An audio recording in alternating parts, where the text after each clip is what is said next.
Assalamualaikum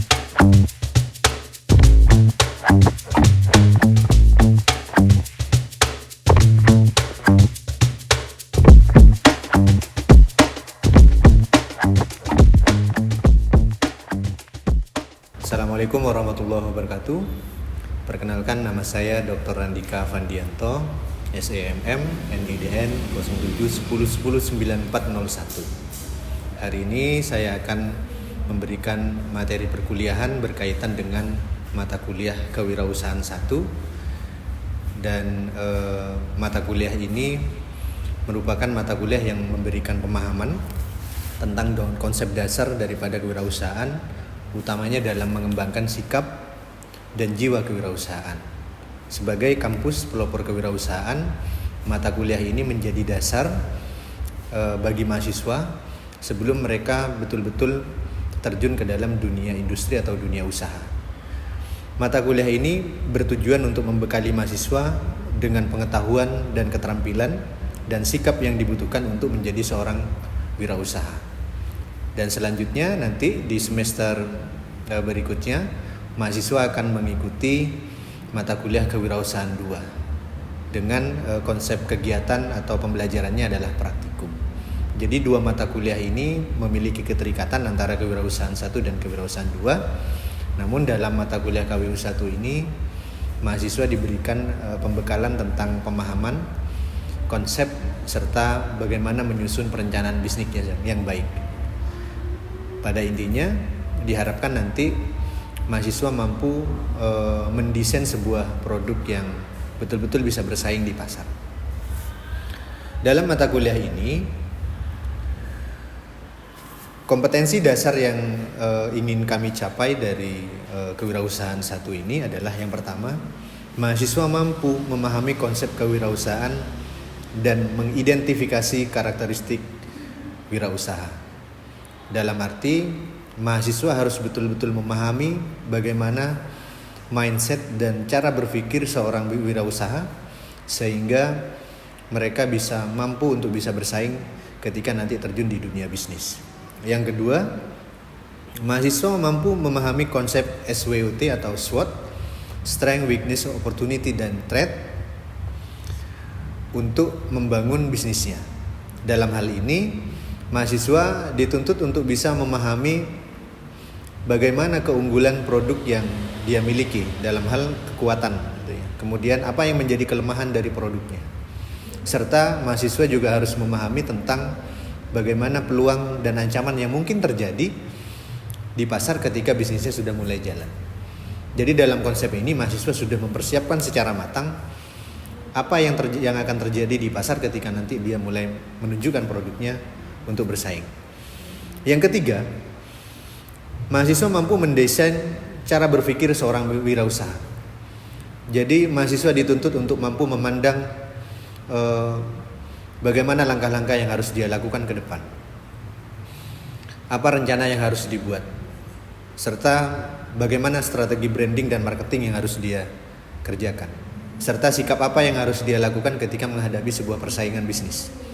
Itu yang poin yang perlu ditekankan di dalam memahami desain berpikir wirausaha. Kemudian yang keempat yaitu adalah menggunakan internet untuk meningkatkan kinerja bisnisnya. Dalam mata kuliah ini mahasiswa juga diberikan pemahaman bagaimana memanfaatkan media digital, utamanya dalam platform e-commerce gitu ya, atau komersial elektronik komersial, serta media sosial atau sosial media commerce. Jadi dua media ini yang kami berikan pemahaman secara mendalam serta pembahasan secara detail tentang bagaimana cara menggunakan aplikasi seperti Shopee, TikTok, Tokopedia, dan TikTok dan Lazada. Jadi di beberapa aplikasi itu mahasiswa diberikan pemahaman secara praktis gitu ya, tentang apa langkah-langkah yang harus dilakukan untuk melakukan upload produk, melakukan iklan produk gitu ya, serta meningkatkan performa daripada kinerja penjualannya sehingga ratingnya tetap menjadi bagus, serta langkah-langkah apa yang harus dilakukan dalam menjalankan, misalnya nanti diarahkan pada social commerce. Jadi mahasiswa bisa mempraktekkan secara langsung selain memahami fungsi daripada aplikasi itu, mahasiswa juga akan mempelajari tentang bagaimana memanfaatkan berbagai fitur yang ada di dalam platform digital tersebut. Lalu selanjutnya yang kelima, yaitu mahasiswa menganalisis sumber-sumber dana untuk wirausaha. Dalam hal ini, permodalan usaha itu penting. Mahasiswa juga dibekali dengan beberapa sumber pendanaan yang bisa dilakukan untuk memulai bisnisnya, termasuk bagaimana langkah-langkah untuk bisa mengelola keuangan bisnis menjadi lebih efektif dan efisien. Lalu selanjutnya adalah bagaimana menyusun rencana bisnis yang baik. Dalam materi ini, mahasiswa diberikan kesempatan untuk mendesain produknya sendiri, merencanakan produksinya sendiri, meliputi 9 faktor yang harus disiapkan. Di antaranya adalah value proposition. Value proposition ini menunjukkan keunggulan produk, apa yang bisa dia tawarkan kepada konsumen, sehingga produk tersebut mampu bersaing di pasar. Lalu yang kedua adalah customer segment. Customer segment ini menjelaskan bagaimana atau tujuan pasar mana yang ingin kita capai ketika kita membuat sebuah produk. Jadi mahasiswa ketika mendesain sebuah produk yang memiliki sebuah keunggulan, maka dia nanti akan diarahkan kepada siapa produknya. Apakah ke usia yang milenial, anak-anak muda, atau memang ini dipergunakan hanya untuk kalangan tertentu atau pada event-event tertentu. Itu yang dijelaskan di dalam customer segment. Lalu berikutnya adalah customer relationship. Dalam customer relationship ini, mahasiswa diberikan pemahaman tentang bagaimana mengikat konsumen supaya mereka bisa menjadi pelanggan, yaitu dengan memberikan pelayanan yang baik, promo yang baik, yang banyak atau diskon, atau memberikan sebuah keunggulan dibandingkan dengan beberapa pesaingnya. Lalu berikutnya adalah partner. Bagaimana partner ini bisa menjadi bagian dari usaha kita untuk terus bisa berjalan, gitu ya. Utamanya biasanya memasuk dalam hal bahan baku. Lalu yang berikutnya adalah channel. Channel ini adalah perantara pemasaran usaha yang nanti akan mahasiswa selenggarakan. Misalnya melalui sosial media atau konten kreator, atau melalui supermarket dan lain-lain, sehingga produknya bisa sampai kepada konsumen.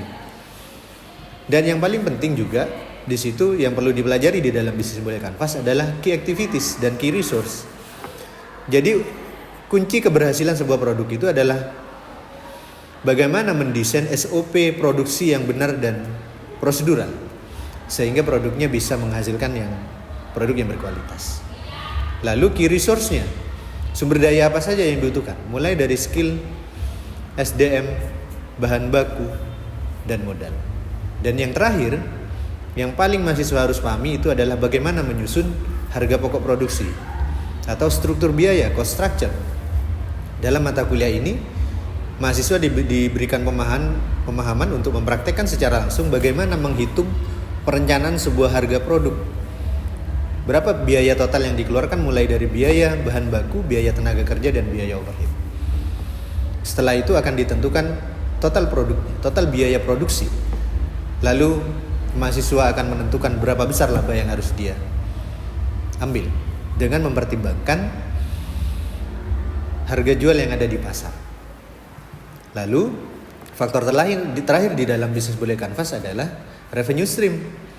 Revenue stream ini menunjukkan kira-kira sumber pendapatan apakah hanya dapat dari penjualan atau dari faktor lain, misalnya dari endorsement ketika sosial media mahasiswa itu sudah cukup banyak followersnya, kontennya banyak, mendapatkan perhatian konsumen, gitu ya. Sehingga nanti banyak orang akan meminta untuk mengendorse barangnya.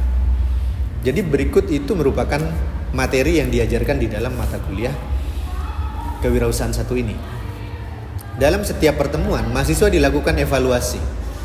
Entah itu bentuknya adalah tes tulis, kuis, gitu ya, atau penilaian hasil atas apa yang dikerjakan mahasiswa. Misalnya mereka mendesain sebuah produk, lalu keunggulan produknya apa saja, itu yang kami nilai di dalam mata kuliah itu. Kemudian di dalam pelaksanaan perkuliahan, kami menerapkan di mata kuliah kewirausahaan ini kewirausahaan 1 ini, yaitu adalah presentasi. Setelah presentasi, dosen memberikan materi, mahasiswa diberikan kesempatan untuk melakukan diskusi. Dalam diskusi itu, mahasiswa menyampaikan berbagai ide dan problemnya yang mungkin dia hadapi ketika dia membangun perencanaan bisnis. Lalu akan ditanggapi oleh dosen dan teman-temannya. Sehingga dalam hal ini ada hearing session sebelum produk itu di-launching ke pasar. Tujuannya adalah supaya produk ketika mulai dijual di pasar, mereka sudah betul-betul matang dalam hal menghadapi persaingan yang ada. Berikut ini merupakan, setelah ini akan kami tampilkan kegiatan dalam kelas atau micro teaching di dalam kelas. Demikian saya akhiri. Assalamualaikum warahmatullahi wabarakatuh. Kita mulai ya. Saya awali dulu. Assalamualaikum warahmatullahi wabarakatuh. Waalaikumsalam warahmatullahi wabarakatuh. Pagi. Mana kabarnya? Alhamdulillah. Sudah sarapan?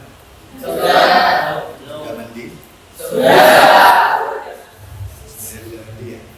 Jadi hari ini kita masuk di pertemuan terakhir mata kuliah kewirausahaan 1 atau entrepreneur 1 dengan materi yang akan kita bahas hari ini, yaitu adalah digitalisasi industri kecil menengah. Kita sudah lama juga belajar kemarin tentang bagaimana menyusun yang namanya rencana bisnis atau bisnis model mulai dari value proposition hingga ke revenue stream.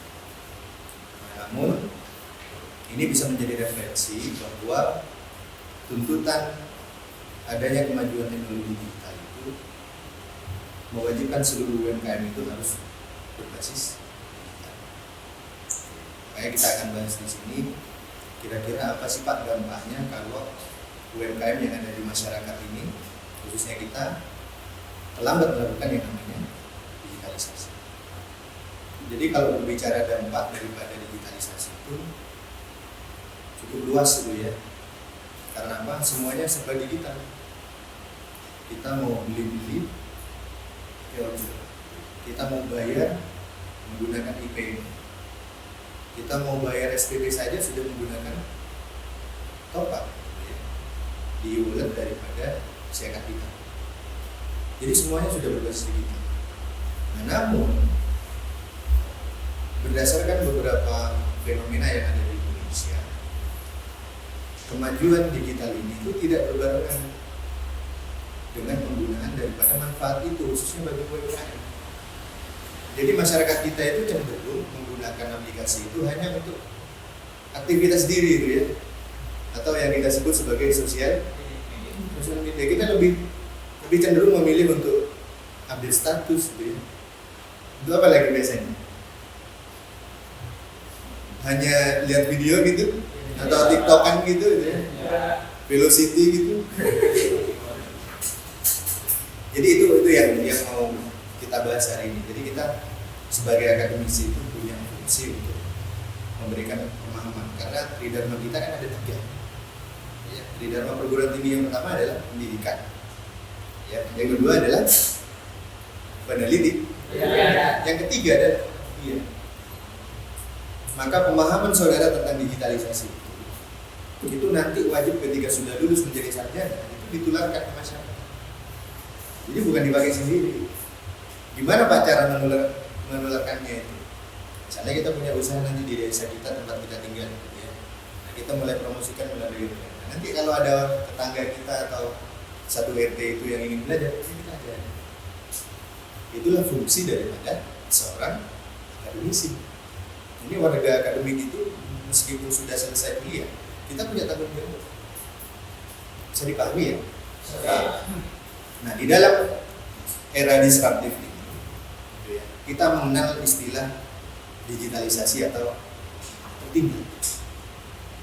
Mereka yang tidak mau menggunakan media digital untuk mempromosikan barang, itu sudah dipastikan bahwa dia akan mati.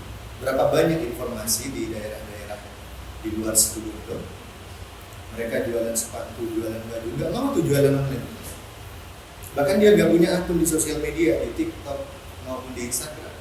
Apa yang terjadi kemarin tutup? Itu sudah ratusan toko. Jadi mereka sudah diibaratkan punya WA, iya, HP-nya sudah Android, tapi tidak menggunakan smartphone-nya itu untuk mempromosikan barang, itu bisa tutup. Bahkan fenomena yang terjadi di tahun 2017-2018, supermarket saja itu bisa tutup hanya gara-gara toko online. Itu menunjukkan apa? Berarti hal ini terbukti. Mau dia perusahaan besar, mau dia UMKM, mau industri menengah, dia akan tertinggal kalau tidak menggunakan media sosialnya atau platform digital untuk mempromosikan barang. Ini yang terjadi. Jadi disrupsi ekonomi itu nama lainnya adalah mereka yang tidak update terhadap perkembangan teknologi sendiri, dia akan tertinggal. Jadi yang maju akan semakin jauh maju, yang tertinggal akan semakin tertinggal. Jadi kita berharap betul sebagai warga akademik gitu ya, kita memiliki peran. Makanya nanti kalau teman-teman ini KKN, itu kan nanti ke desa ya, berapa bulan kalau KKN? Setahun, enggak ya? 3 bulan ya? Bukannya 4 bulan? 3 bulan ya? 3 bulan itu ngapain aja Pak? Nanti yang ekonomi programnya yang fisik programnya fisik. Jadi basic kita ini kan di digital marketing ya, pemasaran secara digital, karena kita fokus belajarnya itu ada di bisnis gitu ya, di manajemen bisnis. Maka nanti kita buat program gimana caranya UMKM yang nggak go digital, ini kita arahkan untuk go digital. Itulah fungsi daripada kita tridharma kita yang ketiga, yaitu adalah pengabdian kepada masyarakat.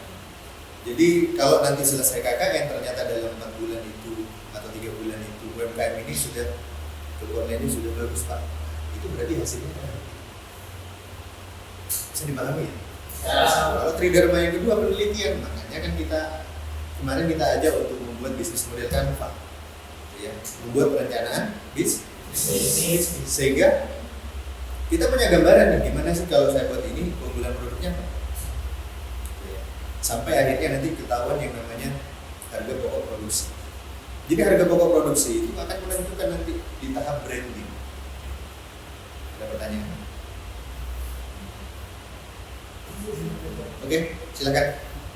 Untuk menentukan ekonomi itu ya Pak, itu e-commerce apa yang harus dilakukan? Oke, kalau kita lihat sejarahnya itu ya, e-commerce yang paling tua itu adalah tokobagus.com. Ya, sekarang namanya adalah apa ya? Yang sekarang itu OLX. Sekarang kan kita kenalnya OLX. Nah, tapi di masa pandemi yang paling banyak digunakan itu adalah Shopee. Sampai saat ini, jadi 10 tahun dari Shopee berdiri di tahun 2015 bulan Februari itu, yang paling tetap sampai sekarang menjadi favorit daripada masyarakat itu adalah Shopee. Yang kedua adalah Tokopedia. Yang ketiga adalah Lazada. Yang keempat adalah Bukalapak. Beberapa tahun yang lalu, kan sekarang Bukalapak sudah down banget. Nah, tapi di satu sisi, kalau kita berbicara sosial media, yang paling banyak digunakan untuk bertransaksi itu adalah TikTok. Ya. Dengan programnya mereka adalah affiliate, gitu ya. Nah, kalau berbicara affiliate, mana yang paling banyak digunakan Pak? Shopee. Kenapa orang banyak menggunakan Shopee? Kira-kira apa jawabannya? Karena free ongkir, gitu ya. Karena kalau di Indonesia itu kita suka yang gratisan gitu ya. Kalau Shopee itu buka di negara Amerika, tutup dia. Di negara-negara maju tutup dia. Tapi begitu ada di Indonesia bisa hidup 10 tahun. Itu karena apa Pak? Ya karena memang mungkin ya masyarakat kita itu suka yang namanya 5 tahun dia berdiri, dia memberikan free ongkir dan lain-lain. 5 tahun kemudian dari tahun 2021 dia narik biaya admin dari kita. Oke, bisa dipahami ya? Kalau Tokopedia Pak, Tokopedia 10 tahun itu nggak ngambil laba dia. Kan dia nggak dari tahun 2009. Baru tahun 2020 dia katakan untuk membeli. Tidak. Brandingnya belum finish tuh. Dia nyoba temennya pura-pura jadi konsumen, lalu di video diberilah ulasan bagus di situ, bintangnya 6 ya. Ada? Intinya bagus ya, kalau ada bintang 6 saya kasih 6 deh gitu ya. Jadi catatan reputasinya seperti itu. Akhirnya brandingnya beralih tuh. Yang awalnya hanya tahu menjadi ingin beli. Ada keinginan untuk membeli, itu kan teorinya perilaku konsumen. Dengan dia tahu sebuah produk, baru dia timbul rasa ingin untuk membeli. Lalu kemudian buat edukasi lagi, branding lagi tuh. Cara checkoutnya seperti ini. Akhirnya orang tertarik untuk membeli. Itulah yang disebut sebagai naik kelas, gitu ya. Enggak langsung dari tangga 1 ke tangga 10, enggak ada, gitu ya. Jadi di dalam bisnis itu yang paling penting itu adalah branding. Supaya pelan-pelan kita naik tangga. Hari ini yang lihat video saya 0 Pak, gitu ya. Ya 0, enggak ada temannya, gitu ya. Baru buka akun enggak ada teman. Besoknya saya follow teman, gitu ya. Enggak di follow balik Pak, nyari lagi teman itu ya, follow itu. Nah, ternyata ada yang full back, itu sudah naik kelas. Jadi istilah bisnis ini namanya naik kelas ya. Jadi hari ini kita kerjakan apa? Besok kira-kira view-nya tambah naik nggak? Hari ini view-nya 2, besok 4. Bagus nggak? Nah, itu sudah naik kelas. Jadi bukan berarti hari ini jualan saya harus laku, enggak. Nah, itu tujuan branding. Kalau nanti sudah terkenal misalnya, apakah kita tetap harus melakukan branding? Tetap. Karena apa? Mungkin produk kita yang sudah kita jual ini 1 tahun usianya. Bosan enggak pelanggan kita? Maka branding berikutnya adalah produk baru atau inovasi baru, itu yang di branding lagi. Jadi usaha itu ketika sudah masuk di production, dia akan growth. Setelah growth apa? Masuk di masa matang. Setelah matang dia akan decline. Decline itu tandanya konsumen kita itu bosan.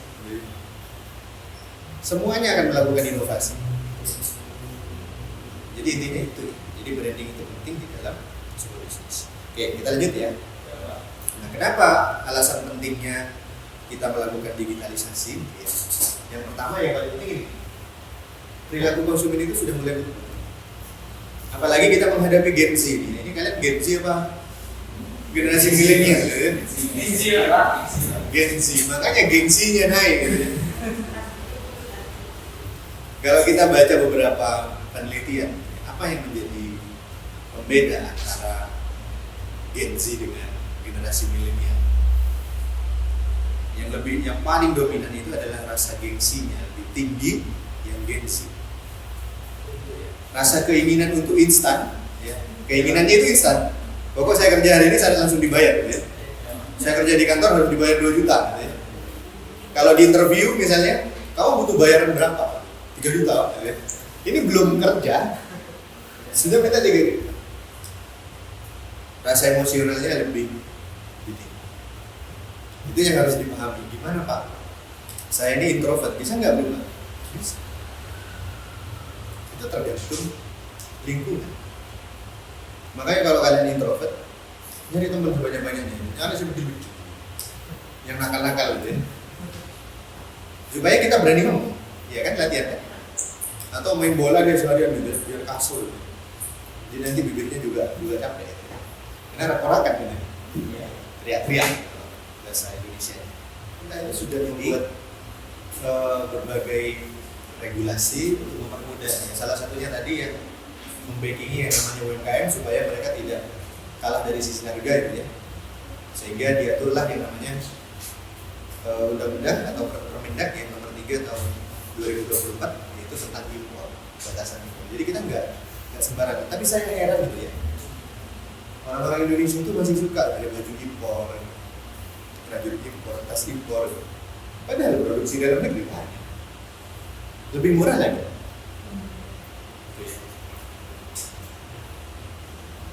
Tapi berbeda dengan kaum mendang-mending ya. Kalau kaum mendang-mending itu sekali lem 75, yang cekot 100 gitu ya. Saya kadang nonton gitu ya. Baru setengah jam ya, udah setengah jam, 5 menit ya. Yang cekot ratusan dulu. Tas murah nih gitu ya, 40.000, ratusan langsung. Komennya langsung banyak, ribuan, view-nya ribuan. Ini menandakan apa? Masyarakat kita itu dari sisi daya beli itu ya masih jalan lah, ya kan kemarin isunya ya daya beli turun, tapi di online naik ya. Nggak tahu deh dia ngutang atau enggak, nggak tahu belinya ya. Apa pakai bank mekan atau pay letter. Ini hal yang paling di. Ada pertanyaan lagi, satu lagi. Oke, silakan. Bagaimana cara kita mulai digitalisasi tersebut? Oke. Tadi di awal sudah saya singgung. Cara memulai di awal itu kan branding. Branding yang paling bagus itu di e-commerce-nya atau di sosial media? Pertanyaannya. Dua-duanya. Ya, kalau kita buka toko online di Shopee, maka di TikTok atau di Instagram kita juga buat konten di sini. Jadi begitu orang terbiasa melihat isi konten kita, begitu dia buka Shopee nyari barang, ya, tahu-tahu ini kan yang kemarin saya lihat di IG, ya. Itu rasanya beda karena sudah kenal. Makanya istilahnya tak kenal maka. Nah di e-commerce ini ya, cara yang paling bagus ketika kita upload produk, misalnya di Shopee, jangan lupa di bawah itu ada tombol naikkan produk. Itu gratis. Ketika kita naikkan dalam 4 jam, maka misalnya saya jualan gantungan kunci, ya gantungan kunci dari apa biasanya? Dari keran, gantungan kunci keran. Kunci itu. Kita membahas bisnis kita itu akan inspirasi, inspiring ke adik kelasnya atau pembaca yang lain. Ternyata di bab 4 awal nih ya, ketika bahas skripsi itu selalu berbicara history, sejarah berdirinya Musa. Kalian cerita di situ.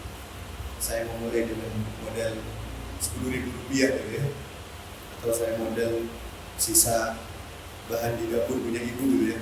Ceritakan dulu sampai omsetnya misalnya 1 bulan 10.000. Itu menginspirasi banget. Ya, karena di ekonomi itu bukan berbicara masalah bagaimana menemukan obat kanker, enggak kan? Kita berbicara seberapa penting sih peran branding, harga, promosi, gitu ya, iklan, free ongkir dalam membentuk kepercayaan orang supaya membeli produk itu. Jadi yang kita edukasi ini produk kita, kerajinan ini loh caranya kalau dibagi. Kalau di makanan itu harganya atau rasanya yang dikedepankan. Itu skripsi kita. Bisa dipahami ya? Ini tuh yang bisa kita sharingkan hari ini. Semangat ya. Mudah-mudahan semuanya bisa menjadi seorang pembisnis. Harus gitu ya. Harus. Semuanya terjadi itu tergantung usaha kita. Kalau usaha kita niat betul, itu ya, doanya dan usahanya itu pasti konon. Tapi kalau hanya omongan gitu ya, saya mau jadi, tapi nyampe rumah main HP gitu ya, duduk-duduk, PW gitu ya, mager, cukup. Jadi jangan menjadi penyumbang pengangguran yang ada di Indonesia. Sebagaimana yang terjadi, sarjana menjadi penyumbang kedua pengangguran terbesar di Indonesia. Jangan sampai ya, semuanya harus jadi pebisnis. Terima kasih, saya akhiri. Assalamualaikum warahmatullahi wabarakatuh. Waalaikumsalam.